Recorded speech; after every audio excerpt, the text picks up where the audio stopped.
Welcome to 20 Car. The 2025 Lamborghini Revuelto Concept pulls up, and suddenly, the world feels like it's in slow motion. This isn't just a car, it's a statement. It's Italy's heartbeat wrapped in carbon fiber, engineered to thrill and styled to stun. What makes it look so jaw-dropping? Imagine a predator crouched, ready to leap. That's the Revuelto. Sharp lines, bold angles, and a stance so aggressive it feels alive. The Y-shaped LED headlights don't just light the road, they command attention. And at the back? Quad exhausts and a massive diffuser that looks like they could lift the car into orbit. Step inside, a cockpit worthy of a fighter jet.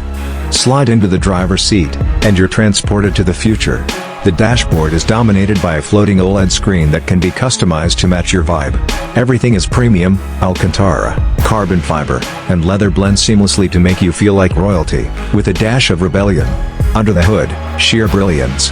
At its core lies a hybrid V12 engine, churning out an earth-shaking 1,000 horsepower. This isn't just speed, it's controlled chaos. How fast? 0 to 100 kilometers height? Blink, and you'll miss it. 2.5 seconds flat. Competitors like the Ferrari SF90 and McLaren Artura might keep up on paper, but the Revuelto brings unmatched soul, fuel and cost. An 80-liter fuel tank keeps it on the road, though its thirst matches its power. At $800,000, expect sky-high insurance and maintenance costs, but depreciation? Almost non-existent. The drive of your life. Every turn feels like a symphony of grip, power, and emotion. It's not just driving, it's living. Pros: jaw-dropping design, electrifying speed, hybrid genius. Cons: not exactly budget-friendly.